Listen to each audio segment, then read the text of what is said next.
Hello, my dear friends, and I hope that you still want to know something new about chemistry, in particular about the application of statistical thermodynamics in chemistry. Well, I have just started a very interesting American course of statistical thermodynamics, and each week they offer a set of problems for our consideration to deal with.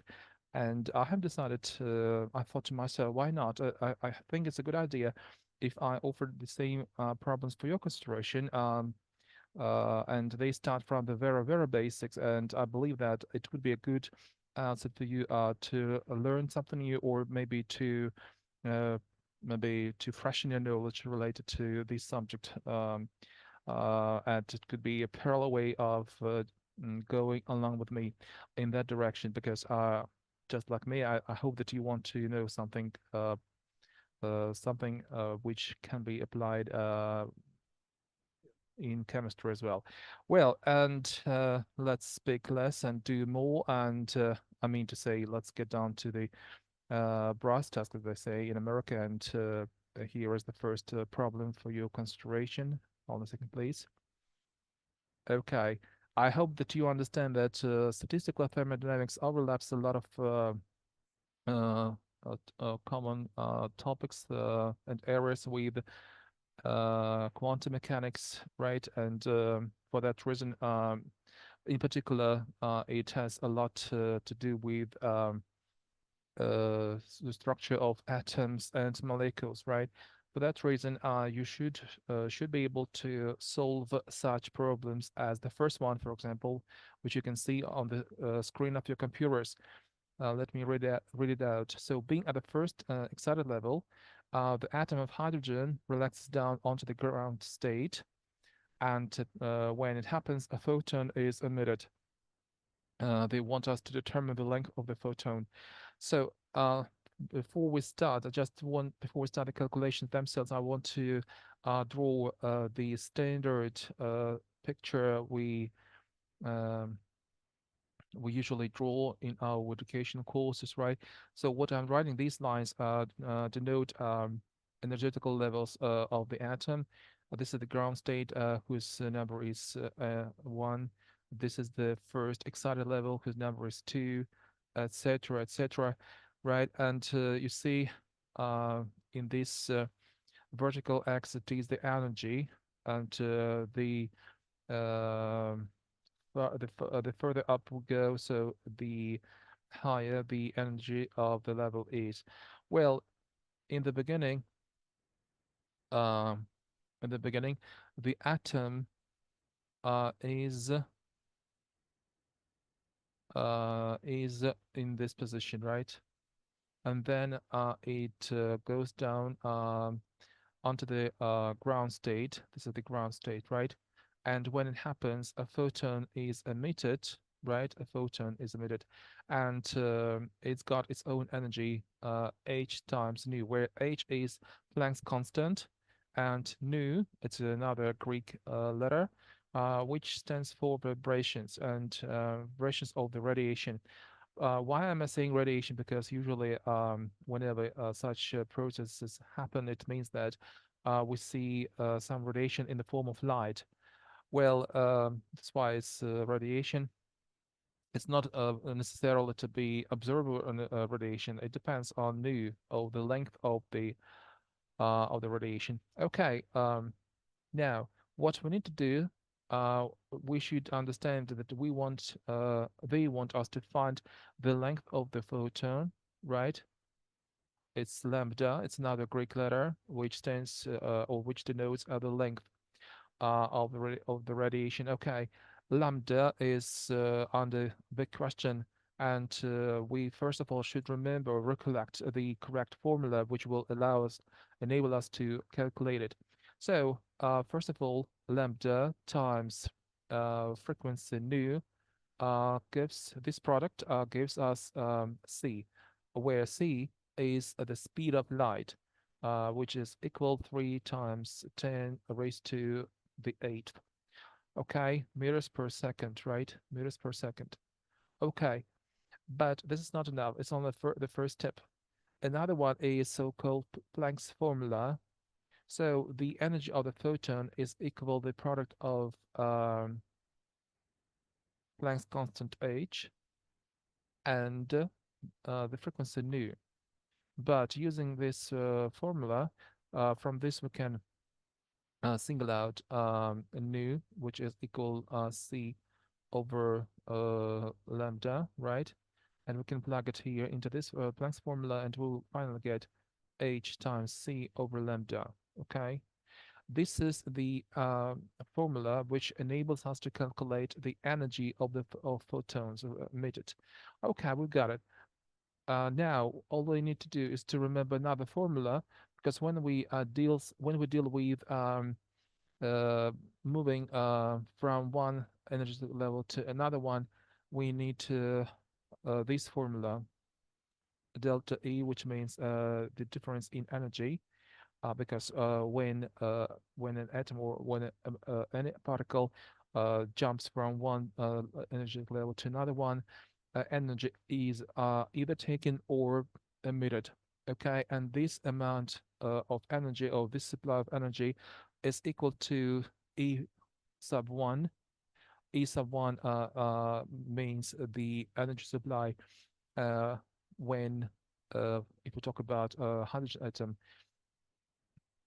which is available when the atom is on a ground state, okay, times, and in the brackets we write inverse and 1 squared, right, minus inverse and sub 2 squared, okay, and you should also remember that E sub 1 is equal 13.6 um, electron volts, right? It's taken from general physics course, and you must remember that too. Okay, but we can't continue our calculations using this value, because it's in electron volts, and we need to convert them to convert it into joules. Um, so let's do that. First of all, let's plug in this instead of this. So delta E is equal H times T over lambda. So let me write it down. Okay. And E1, E sub 1 is the energy of the first level, ground state. It's 1 squared, okay, because the number of the first energy level is equal to 1, and this is the second, okay. Now, and from this formula, we can single out lambda. So lambda is equal um, h times c over a sub 1 times this 1 minus a fourth. Okay, right.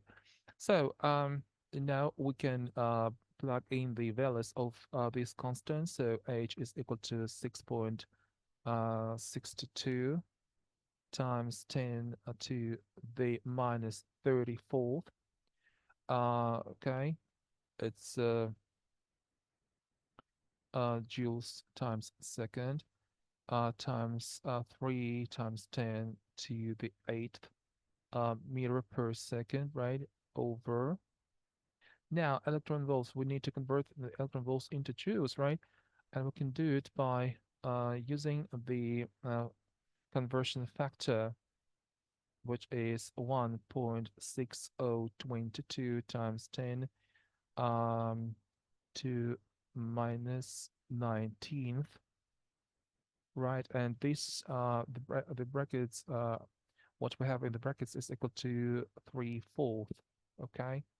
Now, and if you got this, if you've got a calculator to compute the answer, it will show you that it's equal to 1.2158 times 10 raised to minus 7th meters, of course, and that's equal to roughly, yeah, if we round it, we will get 122 nanometers.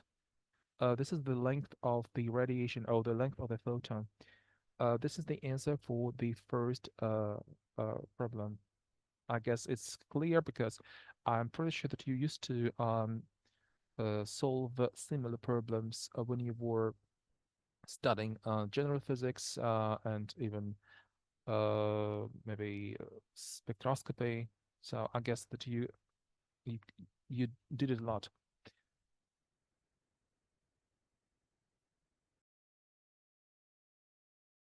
Now let's proceed to the next problem. It's targeted, it's aimed at your capability of converting one unit into others. In particular, so we've got a wave number. It's a V with mm, tilde. Yeah, it's called tilde, which is equal to 1,000 of inverse centimeters. And they want us to convert it into kilojoules per mole. Yeah, I know that you may use some spatial tables which contain some converting factors, but I wanted to understand the logic which stands behind these calculations so that you understand where these factors come from. So let's start from the beginning, okay? Um, what do we have? We've got, in the long run, we need to get joules per mole. Okay, it's just nearly the same as kilojoules per mole, but let's start from joules per mole. Then all we need to do is just to divide by 1,000 to get kilojoules. Okay, we've got to get joules per mole, right? Um, what I'm gonna do now is what usually physicists do, and I want to underline again, and I will repeat this over and over again. The that it's absolutely essential that professional chemists take a lot of from their colleagues whose major is physics, because chemistry is, I would say, based on physics. That's for sure. Okay, so joules per mole is our target, right? Our final goal, and we can get this from constants. The first constant which contains joules and which comes to my mind first is so-called Planck's constant and its measurement units. So let me write down here. So in square brackets we write when we want to find out the final measurement units. So the measurement units of this constant is joules times a second. Okay, so I can write down it's here, joules times a second. Okay, now I need to say goodbye to the second because in the long run there is no place for seconds. And how can I do that? I need to use another constant which contains seconds, but not in the numerator, but in the denominator to cancel it. And I know it. It's the speed of light, and the measurement unit of speed of light is meter per second, right? So as you see, seconds cancel each other, right? But that's not all. That's not all, because now I've got joules times meter. And again, I should say goodbye to meter, right? And how can I do that? I need to use something which contains, or whose measurement unit contains meters, but not in the numerator, but in the denominator. And I've got it in here. I've got it in the problem itself because the measurement unit of the wave number nu with tilde is 1 over meter. Okay, in this case I say goodbye to meters, but again, I've got nearly everything correct. I've got joules, and I've got joules here, but my final goal is to get joules per mole. And where can I get moles? Oh, very easily. I'm using Avogadro constant, whose measurement unit is 1 over mole. So if I multiply this by 1 over mole, I will get joules per mole. And this is what I need to do. And all these procedures, yes, step by step, show me the formula which I can and should use to convert this wave number given in uh, inverse centimeters into kilojoules per mole. I can write that. So joules per second, it's H, and it's C, it's nu with tilde, and this is the Avogadro constant. In the long run, I can write that. I can write the following: that energy E is equal to constant Planck's constant H times the speed of light c times the wave number nu with tilde, okay, and times Avogadro constant n sub a. We've got a formula. Now let's substitute these symbols with their corresponding values. So h is equal to 6.62 um, 56 to be more specific, right? Times 10 raised to the minus 34 times 3 times 10 raised to the 8th. Then it's 1,000 of centimeters cubic, right? But let me write down here. See, 1 meter, 1/1 meter is equal to 1. And how many centimeters are contained in 1 meter? 100. For that reason, it is like this.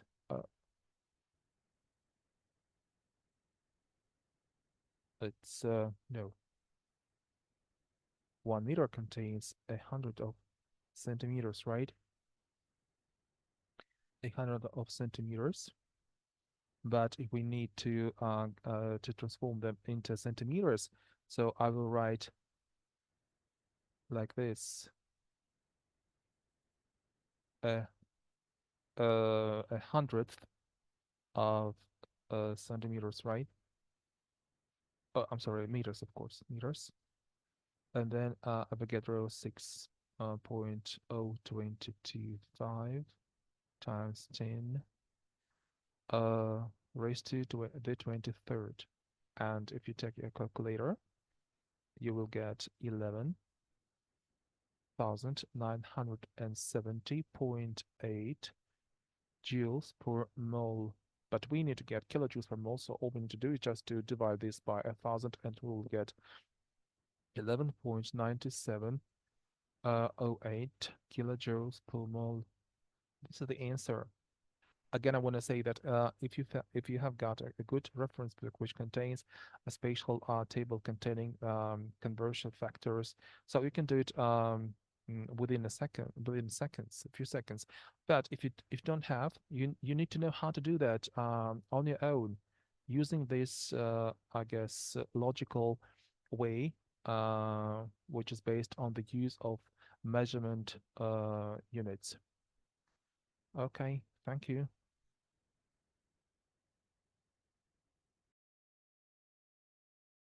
Okay, thank you. Let's proceed to the next problem. It is a bit more complicated. So we've got the difference in energy between rotational levels numbered 0 and 1 of carbon monoxide, CO.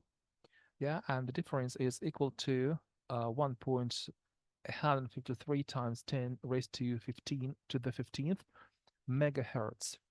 Compute the difference in energy between levels 2 and 0, the ground state. Okay, you may have noticed that the whole problem is related to rotation, the rotational, the rotation of molecules, and it's got its peculiarities, which you must know. Partially, I covered them in other previous videos, but they were in Russian. And okay, you can look them up. Why not? Because the formulas are the same regardless of the language being spoken. Oh, anyway, I'm gonna say a few words which we need about rotation in English. Well, when we talk about rotation of molecules, we need to understand the following picture. It's very close to, visually at least, it's close to what we usually draw when we talk about different energetic levels. But the rotation system has got some differences. And the first one is that the numbering starts from not 1, but from 0. So this is the ground state whose number is J, unlike N, and unlike the previous system, the first number is 0, not 1. We just need to get accustomed to this. Okay, and this is the first excited level. Okay, then the second, J number 2, then J number 3, etc. Okay. Now, and the rotational energy goes up.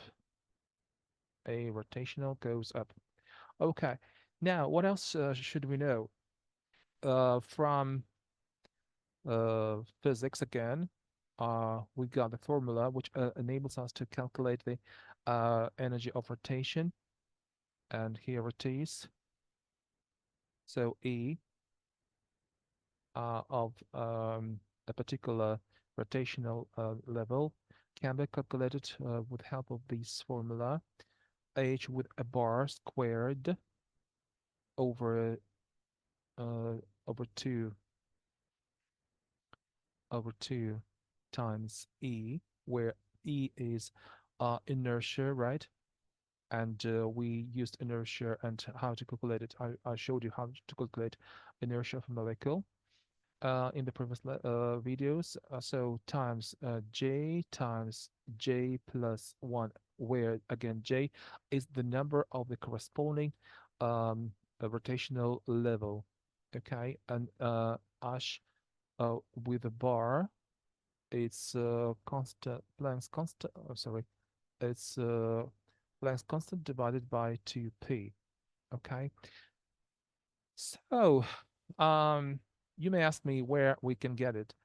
This formula. This formula is the solution to the Schrödinger equation when we apply it to rotation. Yes. So we've got the formula, and now if we plug J, which is equal to 0, into this formula, we will see that E of the energy of the ground state is equal to 0, because one of these elements of this formula is J, and J, if multiplied to the other numbers, will give us the product will be 0. Now, if we plug in 1, in this case, E sub 1 will give us H bar squared over I, right? And if we plug 2 instead of J, so we will see that it's equal to 3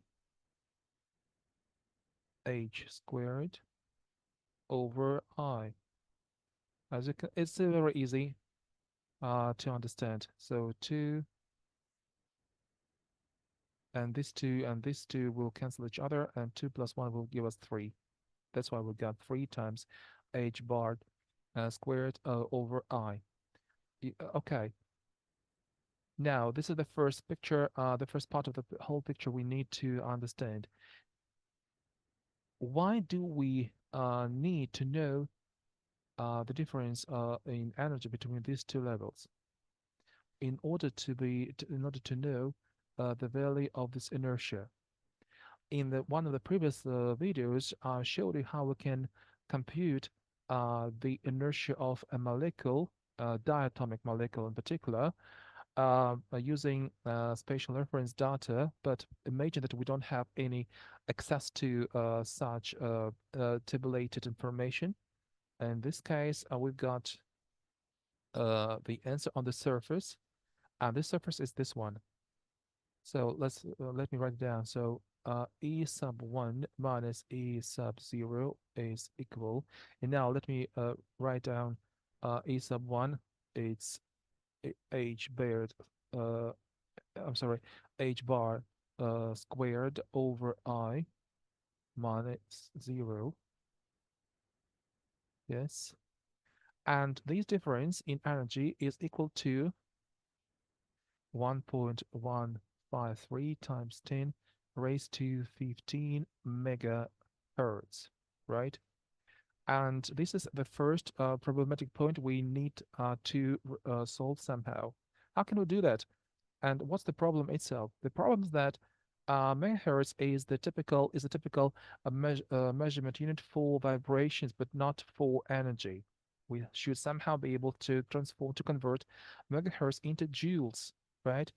And this is a problem which partially was covered in the previous problem.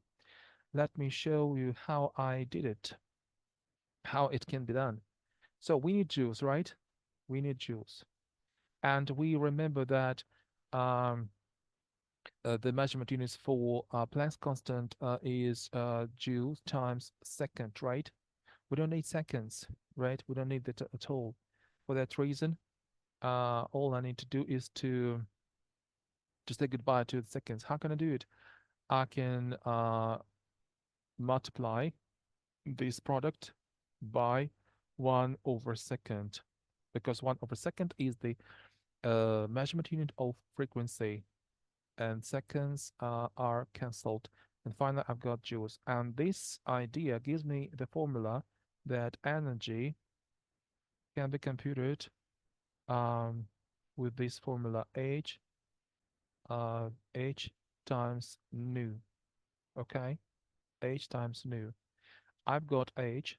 Its value is 6.626 times 10 raised to the minus 34th joules times second. And now instead of nu, I write down its value, which is 1.153 times 10 raised to 15 megahertz. Mega means extra factor, it's a million, and hertz, 1 hertz, 1 hertz, it's just as a reciprocal second. And if you got a calculator to get the correct answer of this multiplication, you will get that it's equal to 7.64 times 10 raised to the minus 23rd joules.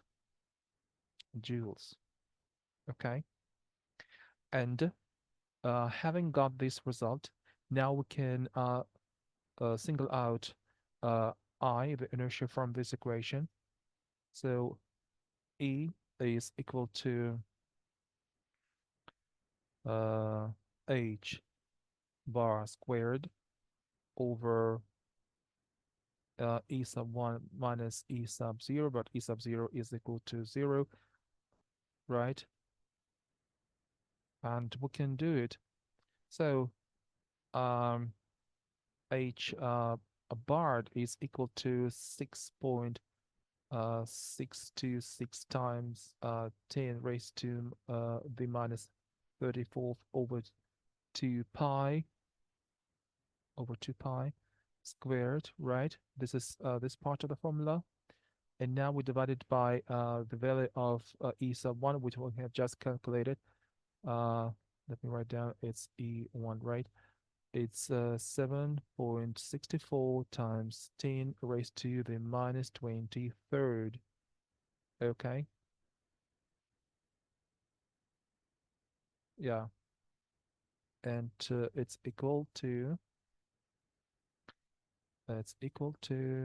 me take it. Yeah, 1.456 times 10 raised to the minus 46 kilograms times squared meter. Okay, so we've got the inertia. The inertia of molecule of this diatomic molecule CO is something common for all the rotational levels. That's why we needed to get it. Now we can calculate the difference between the energy over the rotational level 2 and the rotational level 0. Let me write down. So instead of we know that on the second at the second level is equal to 3 times h bar squared over I, right? Minus 0. We've just calculated the value of the inertia of the molecule. This diatomic molecule CO is monoxide of it's carbon monoxide. Now all we need to do is just to plug in the numerical values. So 6 times 6 to 6 times 10 raised to the minus 34 over 2 pi, right? Squared, and we divide it by 7. I'm sorry, not 7. This one, 1.456 times 10 raised to the minus 46. And your calculator should show you that it's equal to 2.292 tenths time raised to the minus 22nd joules. But they want us to usually we when we do such calculations, we normally convert joules into reciprocal centimeters. Maybe let's do that. We remember that to do that we need. I usually do that. I convert into joules to mole, joules per mole by multiplying this value by the Avogadro constant.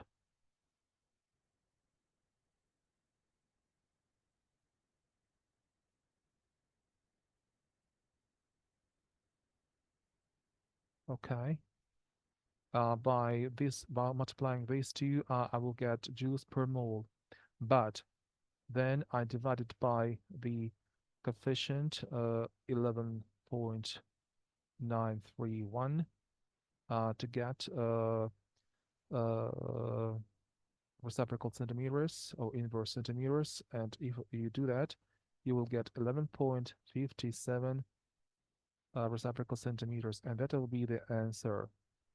Yeah, the difference in energy of rotational levels 2 and 0 is equal to 11.57 reciprocal centimeters. That's the answer. Thank you.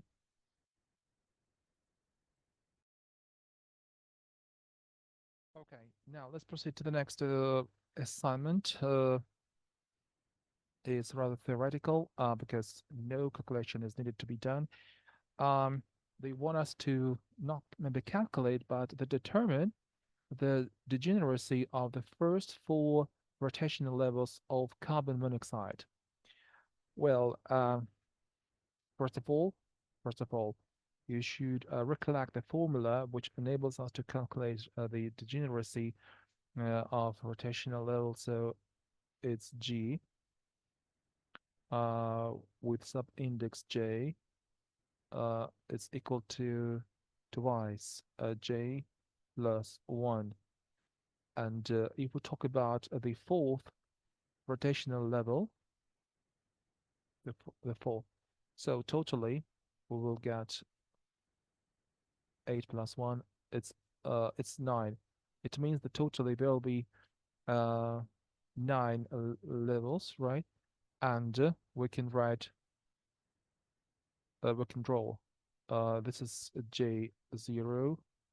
This is J1.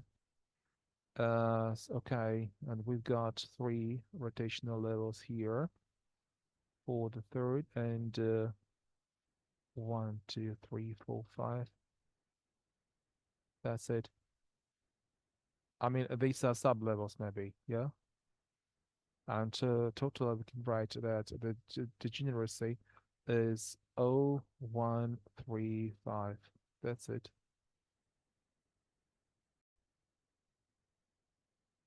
Now let's proceed to the next theoretical question. Here it is. They want us to determine the translational, rotational, and vibrational degrees of freedom for the molecule of nitrogen, N2. Okay. Before we start doing that, I just wanted to remember to recollect this fact that normally, we deal with four types of freedom, but in practical terms, the fourth one is electronic, but uh, in most cases, we can use only these three ones: translational, rotational, and vibrational. Um, so when we talk about translation, you should understand it. Um, it's the movement, it's the motion of a particle in the three-dimension space, which means that when we talk about translational freedom, any particle has got three ones because it can move along three axes, X, Y, and Z, right? For that reason, the translational degree of freedom of this molecule is three. Okay, then for rotational, rotational. As for the rotational, so whenever we talk about diatomic molecules, the degree of the rotational freedom is equal to two. Is equal to two. Okay. Now, as for the vibrational degree, it's a bit slightly different. In this case, whenever we talk about the vibrational degree of freedom, we've got two ways to choose from. If we talk about a linear molecule or a diatomic molecule, in this case, we use the formula 3n minus 5. Okay, so F stands for freedom for the vibrational motion. H for diatomic molecules or linear molecules. But when we talk about nonlinear molecules, the formula is slightly different. It's 3 times n minus 6. But we talk about, in this particular assignment, we talk about a molecule of nitrogen. It's a typical diatomic molecule. For that reason, we can use this formula, where n stands for the number of the molecules, sorry, the number of atoms in the molecule, and it's equal to 2. So n is equal to plug in 3 times 6, 3 times 2 minus 5 gives us 1. For that reason, the degree of vibrational motion is equal to 1. In the long run, these are the numbers which denote the translational, rotational, and vibrational degrees of freedom, respectively.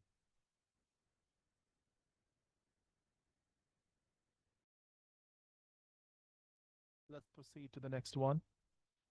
It is also theoretical. It's like the first one, but the molecule is different. This time they want us to determine the translational, rotational, and vibrational degrees of freedom for the molecule of ethane.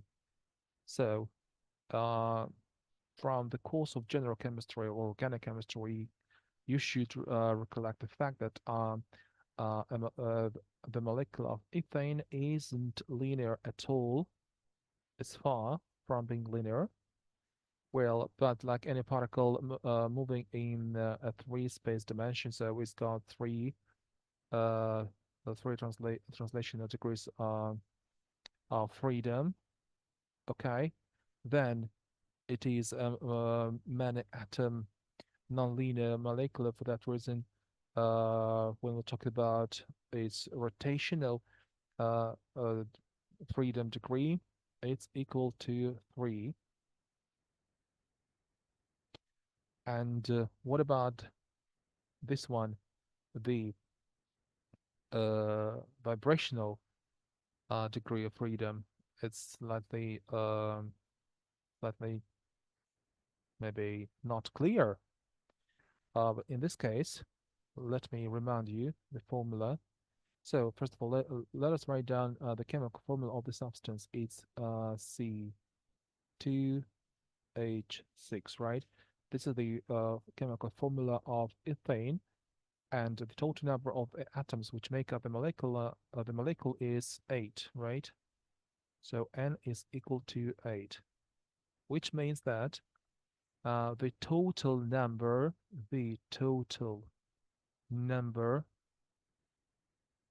of all degrees of freedom of all types is 3 times N, which is 3 times 8, 24. 3 from this 24 number, 3 goes to the translational freedom. Another three, let us say, uh, points go to the rotational, and the rest goes to the vibrational freedom. For that reason, 24 minus 3 and minus 3, it means 18. So, I mean, and again, I've got some problems with writing. Oh my God, again, something. So, hope that you see that it's equal to 18.